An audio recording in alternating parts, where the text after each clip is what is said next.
Hello, my friends. Welcome back. My name is Joe. This is the Joe Martino Show. And today we're going to talk about a phrase that I hear a lot, that you probably hear a lot. And it's an important phrase, but I can't help but wonder, are we misusing it just a little bit? Let's kick it off. This is the Joe Martino Show. All right, welcome back. I hope your summer is going well. It's hard for me to believe that we are already halfway through the year. When this episode comes out, we'll actually be past July 4th. We'll be well into the World Cup. If you're watching this on YouTube, you'll see that I have my USA hat on in anticipation of us making it. I think we can make it. I think we have a reasonable chance to make it to the quarterfinals. If you're not a soccer fan, I might lose you here. But if you are a soccer fan, I do. I think we have a reasonable chance to make it to the quarterfinals. I will certainly make it to the round of 16. I don't see why we couldn't make it to the round of 8. And then from there on, once you're there, anything's possible. I do love something about the World Cup. Every time the World Cup comes out, I hear from the soccer talking experts about how this will be the year that soccer will finally be, all this, and this tournament will do all these things for America and America's love of soccer. I just don't think we're ever going to dethrone football or baseball, for that matter, as America's sports. I personally like soccer. I really like soccer. I played it through high school. A little bit in college. I coached for a long time. I really like soccer. I just don't think in America it's ever going to be what it is in other countries, and that's okay. And at some point, I feel like the experts just need to accept that and then move on. But they don't, and that's okay. Keep putting out there, hopefully I'm looking forward to a good tournament. That's what I want, is a good tournament. All right, let's talk about something that I hear a lot in therapy. I read it a lot. I have people tell me a lot, even when we're not in therapy. And it's an important phrase, but I do worry that it's a little bit overused. And I also worry about its implications for our kids. I think one of the most overused phrases is, I don't feel safe. Now, before we go any further, I want to make sure that I make something extremely clear, crystal clear even. Real danger exists. Abuse exists. Violence exists. Manipulation exists. Predators exist. I'm not denying any of that. There is bad things out there. And if you're in one of those situations, you need to get out. You need to get safe. That's not weakness, it's wisdom. And that's really important. But those things are not what today's episode's about. Today's episode is about something different. It's about what happens when we confuse emotional discomfort with actual danger. And I see this all the time. I have an intern right now who might actually listen to this episode. I have no idea. But he can't progress to where he has the potential to go because he won't engage in counseling situations where he doesn't feel safe, air quotes. And that's fine. That is his choice, right? I want to make sure that we talk about this. One time I had an intern that was going to refer a client out because he didn't feel that he could handle the client's needs, and he didn't feel, quote, safe in the situation. I was like, okay, that's fine. I just think you're wrong. And he tried to argue with me back and forth. And finally I said to him, look, there's literally nothing you're going to say to me that's going to convince me that you're right. With that said, I want to affirm your autonomy to refer the client out if you feel that's necessary. He chose not to, and he ended up making real strides with that client over time. And that's what I want to talk about today. What happens when we miss out on things because we're concerned and we don't feel safe? And this could be anything. And I think part of the problem is we've changed the definition of safety. Years ago, being safe meant that you were safe from actual, genuine harm. Today, protection often means, or not being safe, often means that we're protecting ourselves from anxiety. And in fact, I'd even say we've changed the definition of anxiety, and what we're actually protecting ourselves from is discomfort. Discomfort that comes from disagreement, discomfort that comes from criticism, discomfort that comes from uncertainty, discomfort that comes from awkward conversations. And those are not the same thing. They're just not. And here's the thing. As a therapist, I spend a lot of time helping people feel safer. But there is an irony in this. One of the most primary ways that we help our clients feel more safe by overcoming anxiety isn't by helping them avoid scary things. Often, it's by slowly helping them face them. We talk about exposure therapy. We think about someone afraid of elevators. If we tell them, hey, never go near another elevator again, they'll probably feel relief for a short time. But as I talk about regularly on my show, everything we do comes with a cost. Price is what you pay, value is what you get, cost is what you don't see coming. Because after about 5 minutes, their brain learns something dangerous. Good thing we stayed away from elevators. They must really be dangerous. The avoidance didn't solve the anxiety. It actually taught it, reinforced it, and built it into the person's brain. And that is how I see most people actually dealing with anxiety today. And they therapize it with words of like, well, I don't feel safe. Do you really not feel safe, or do you just feel discomfort? Think about how this cycle works. Something feels crazy or scary, you avoid it. And maybe it doesn't even feel scary. Maybe you just feel uncomfortableness. You feel discomfort in your belly. And so you avoid whatever the thing is that you feel the discomfort about. And once you avoid it, you immediately feel better. That relief feels wonderful. But your brain accidentally concludes, avoidance saved me. So the next time fear comes, you avoid sooner. Eventually, your world gets smaller and smaller. The irony is heartbreaking. The safer you try to become, the more fragile you often feel. And we do this with our children. I know a person right now working with a teenage boy. I'm going to assume he's a teenager because he just graduated high school. So he's either, right, he'd have to be a teenager. And so I know the therapist that's working with the boy. And he's trying to get money. He wants to do some things. He's trying to get money. And so the parents are very frustrated because people have reached out and he won't reach back out to them because he's afraid. But here's the thing. I asked the therapist, sometimes people are like, oh, is the therapist your wife? Sometimes, in this case, it's not. I asked the therapist, I said, do you know how the parents raised them? And sure enough, when things were hard, the parents allowed the kid to back out of the things that were hard, unless it was something that the parents felt was hard. So mom was hyper vigilant about devices, so they weren't allowed to not, they had to back out of those. And mom was super into sports, and so he wasn't allowed to back out of those. And this is one of the things that I often talk about. Sports are, in fact, I want to do an episode on, I think, the things that sports do well for us, the way sports help us. But sports are good if the people that are the main character formers in the athlete's life are drawing the straight lines from, hey, you did this hard thing in sports, and now you need to do this hard thing in life, because this here wasn't actually about the sport. And we lose that a lot. Even in adult sports, I see this a lot with people who get involved in sports as an adult. They don't actually do a very good job of drawing the line from the hard thing that they absolutely did and they deserve credit for, but wasn't real world, to their real world life. And we've started to do this culturally. We avoid conversations. We avoid disagreement. We avoid uncertainty. We avoid criticism. We avoid awkwardness. We avoid rejection, not because those things are actually dangerous, but because they make us uncomfortable, and we've labeled discomfort as dangerous. And I mean, you do not have to look far. We don't have conversations. I watched a really fascinating debate. One of those people that goes around on campus and talks to people. It wasn't Charlie Kirk. I don't know the person's name, to be honest with you. But I watched a fascinating debate, and this wasn't a short. This was an actual 25-minute thing, where this person was talking to a student, and this is a college student who proudly proclaimed that they were a senior. So I'm going to assume 21, 22, and they were debating.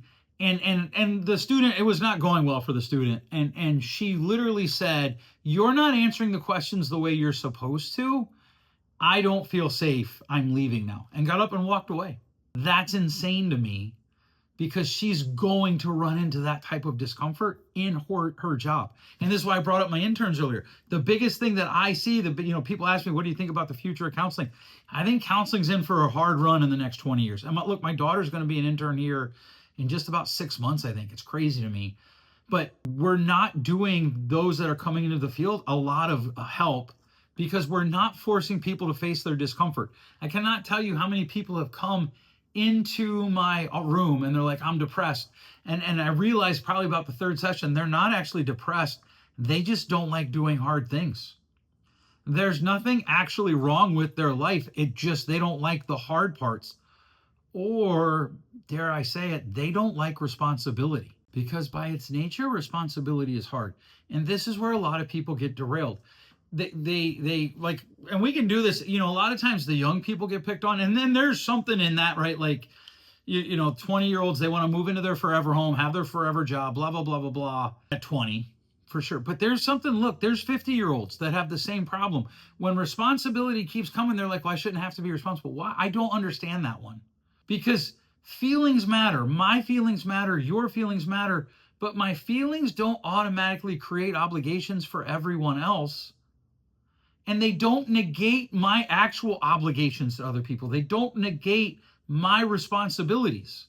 And one of the things that happens is when people start to run into issues where they are repeatedly having hard times, they suddenly don't feel safe. And I often think, no, you don't feel unsafe. You feel like it's hard. And your feelings are telling you that it's hard and that you should be able to quit. And one of the things that I worry about is I worry that we've started asking other people to regulate our nervous systems. And that's an impossible job. And think about this. We talk so much about, like, well, that's just my trigger. And we act like you're responsible for my trigger. All right. And so I'll tell you a story. My son was telling a story one day, and I was driving, and I was trying to figure out where we were going. And so I'm looking, and I'm old. So, like, I'm so old, I turn the radio down. I don't listen to the radio, I listen to audiobooks, but whatever. I turn the audiobook down when I'm driving, or even turn it off so I can see better, because that makes total sense. And my son's talking about something with F1, and I legitimately thought it was interesting. I'm like, oh, wow, that's pretty cool. And he's like, sorry. And I was mad. And if you know me, you know I don't believe anything makes me mad. But I was mad. And I was mad because I was like, why? Why are you sorry? He's like, well, because you're not interested. I'm like, what do you mean I'm not interested? I literally said, wow, that's cool. Well, I didn't think you were interested. And my dad would do that, especially as an adult. If you didn't show whatever the appropriate level of interest was, my dad would get upset. And I felt often in a way that there's no way I could win. And I was mad. We get out of the car, and my wife, who was in the car, says, man, you kind of rode his backside for nothing. And it wasn't for nothing, but it wasn't his something. It was my something. I wanted him to regulate my emotions. That's silly. It wasn't that I would say I felt unsafe, but I hear a lot of people do that. I see that a lot with couples, and I certainly see it in parenting. And think about parenting. I think about it a lot. I really do. I think about parenting a lot. I have kids who are at the age where they could become parents soon. I am a parent. I'm a parent of adults. I'm also a parent of a teenager. And every parent wants their child to be safe. I know I do. And like, I want it so much. I would not let my kids go to certain church events because the risk of them being harmed was greater than the possible return. And when my oldest was in 6th grade, this caused no small amount of distress. People are still mad at me today, and she's 23. She'll be 24 this fall. And there are still people that bring that up when they talk about me. I know, because the people they talk to about me tell me, which is weird. But nonetheless, I just wouldn't. And I didn't let my kids go. Our school had an 8th grade trip to Washington, D.C. I wouldn't let my kids go because I knew a lot of the chaperones would go and they would drink. And here's the thing, I'm not against drinking. I'm not a prude. When I'm done with this podcast episode, I might go home and have a drink and watch some sports. But there's too many of them that were drinking, and they're in a different city, a different state. And if there's an emergency, how are they going to get my kids out of the hotel? So I didn't let my kids go. And to this day, my kids still have not been to DC. Something I did not appreciate as a kid. I had access to DC because I grew up on the East Coast. We were going to plan a trip for the end of this summer, and then some things happened with our company, just normal owning a business stuff, that we're not able to do that, it doesn't look like. So that's been backed up. And so I get the wanting them to be safe. But here's the thing, we can't make safety the highest value, because if we do, the child never climbs the tree. My son never asks a girl out. My daughter never goes on a date. No one ever applies for the promotion. Nobody speaks in front of the class. No one risks failure. If safety is our number one goal, our children, they never start the business. They never have the difficult conversation. And eventually they're physically safe, but psychologically imprisoned, and their world, their life is a shambles, because you can do nothing in life without risk. And when anything that feels dangerous is I don't feel safe, when anything that brings with it discomfort is I don't feel safe, we've lost. we've lost. Now, it's funny because, I'll have some parents tell me that they think I'm crazy controlling with my kids. Uh, Other parents will tell us, in part because like the church stuff, I didn't let them go on those trips. I'll have other people tell me that I'm too liberal because I let my kids have phones, all the things. I'm not talking about that per se. Just think about your own life. If you weren't afraid that it could go bad, what would you try? And look, I've owned a business now. Well, I've owned this business now for a long time, almost 2 decades. And it's really hard. But if we make safety our ultimate thing, nothing happens. I reached out to a guy who if you follow my Hiding Behind God TikTok, I've talked about this. I put up a post that I think it's time for churches to end specialty groups, especially around purity. At the time I put that up, I knew of 7 people. I was involved in the story of 7 people from 6 churches who were all leading those groups, who were all doing awful things. Since then, I have been involved in 5 more stories from 5 more churches of people who were doing awful things, leading those groups or being like part of the leadership of those groups. So to me, there's something wrong. We have a systemic problem we need to figure out. So this guy deletes me and he makes a comment. I put back, hey, let's get together and get coffee. He ignores it. So I actually reached out directly to him and I didn't hear from him for 3 days. And he was like, well, I've got to ask, why now? Like, yeah, we can get coffee, but we're not friends. So why now? And I think that's a fair question. So I said to him, well, the why now is 1, I want to live at peace with all men. But 2, my daughter is friends with some of your kids, and I don't want her to be uncomfortable at your house if there's something I can do about it. And I don't imagine we're going to come to an agreement because he runs one of those groups. I don't think he's doing anything. I'm not saying that. I'm just saying he very much believes in those groups, and I don't. And I'm not looking to be this guy's friend. I'm just looking to find middle ground so that my daughter doesn't feel awkward when she visits his house. That's it. That's the only thing. But here's the thing. After I have this conversation with him, if the price is I have to move off my position of we need to rethink these groups, which is really what I mean when I say we need to shut them down. We need to rethink how we do them. They're not done right. They go after the wrong thing. Anyhow, my ADHD. I think we need to rethink how we do them. And if he doesn't move off of that, we don't, and I won't move off of we do. If that's the price, then she's just going to have to be uncomfortable, and her and I will have that conversation. And that's where I'm trying to run with this. I don't feel safe. You need to stop and ask yourself, what don't I feel safe about, and is it real? If I stopped doing things when I don't feel safe, I'd never learn how to drive a tractor. I wouldn't have. When I was a little kid, I learned how to drive a tractor. I didn't feel safe the first time.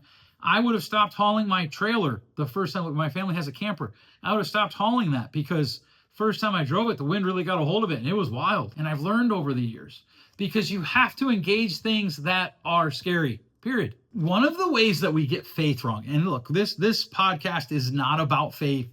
If you're interested in something like that, you should find my Substack, hidingbehindgod.substack.com. My daughter Kendra and I are recording episodes for that where we talk exclusively about the crossroads of psychology and faith. Here at the Joe Martino Show, I try to just talk about psychology, emotions, all the things that make us human. I want to respect the people who are here who didn't come here for my thoughts on faith. But I am going to foray into it just for a hot second here. One of the ways that we do faith wrong is we sometimes intentionally and sometimes inadvertently teach that faith assumes comfort, that if you have faith and you do the right things, you should be comforted. But the Bible is actually full of people walking toward uncertainty. Because faith is not about the absence of fear, it's movement and progress and growth despite fear. So some of the things that we have to decide is we have to make a distinction here. Not every feeling of unsafety should be ignored. In fact, I'd actually argue none of them should be ignored because sometimes our nervous system is actually telling us that something is wrong. But sometimes it's saying, hey, this is unfamiliar. And those aren't the same experiences. Wisdom is knowing how to tell the difference. And so maybe instead of asking the question, do I feel safe? We need to kind of ask ourselves, is this actually dangerous, or is this something that I'm not familiar with? Is this asking something of me? Is this a responsibility that I don't know I can fulfill? Am I just uncomfortable because I think it's hard? What we need to do is we shouldn't ignore it when our brain says, hey, this is unsafe. We should examine it. We should examine it for truth and for falsehoods. We have to figure out where the lies are that we're telling ourselves. I say this all the time to my kids and to anybody who will listen. The most powerful lies are the ones that we tell ourselves. And here's the thing. If you're actually in danger, yes, you need protection. There are things that I do to protect my family. I have cameras up on my property to protect my family. I take certain other steps to protect my family. But I also can't keep my family wrapped up in my house. And people are like, well, of course not. But that is what we do. That is what we do often. How many times, be honest with yourself, how many times have you avoided something because you were afraid it was going to be awkward? You were afraid it was going to be hard?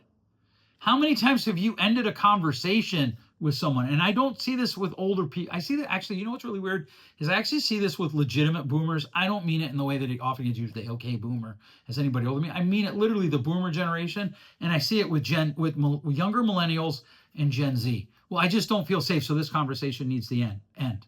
The heck it does. Okay, so you don't feel safe. Why? What's the danger? You're afraid you're going to be proven wrong? That isn't actually harmful. That can actually be helpful. The goal of life is not to feel safe all the time. The goal of life is to become the kind of person who can navigate a world that often isn't safe. Courage is not the absence of fear. It's refusing to let fear become your architect, the designer of your life. It's purposefully living. Courage is purposefully living in spite of fear. You know, one of the things that we definitely got wrong in the last 25 years was this idea of safe spaces. Because often what that has concluded as safety means no disagreement, no challenge, no discomfort. We listen and we don't judge. If we actually mean we don't judge, I'm for that. But what we often mean by that is we listen and we do not question anything. In good therapy, a safe space isn't one where you're never uncomfortable. It's one where you can tolerate discomfort without being shamed, abandoned, or harmed. In fact, some of the most important breakthroughs happen precisely because a client feels uncomfortable enough to face something they've been avoiding. There's a distinction between that most people haven't heard, and if it gives you the opportunity to reclaim the language of safety rather than simply criticize it, then you've won, my friend. Because there right now what's happening is there's like two groups. There's the people like safety, but then there's the people like safety. No. We need to listen to both. But I'm telling you, you need people in your life who challenge you. You need to do things that scare you. You need to safely do dangerous things. Somebody said that. I don't know who. One of my buddies quotes it all the time with his boys. Your kids can climb a tree and fall and they'll be okay. Well, they might break their head. Yeah, they might. They might just break their arm. Because the truth is, every time you put them in a car, they could break their head. And you got to go some places. Right? We've acclimated that danger into our lives.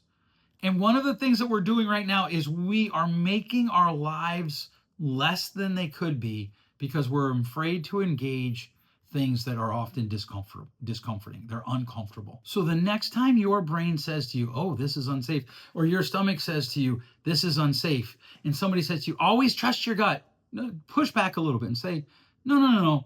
Maybe I should always examine my gut and then decide if I trust it. Because there are times where your gut is wrong.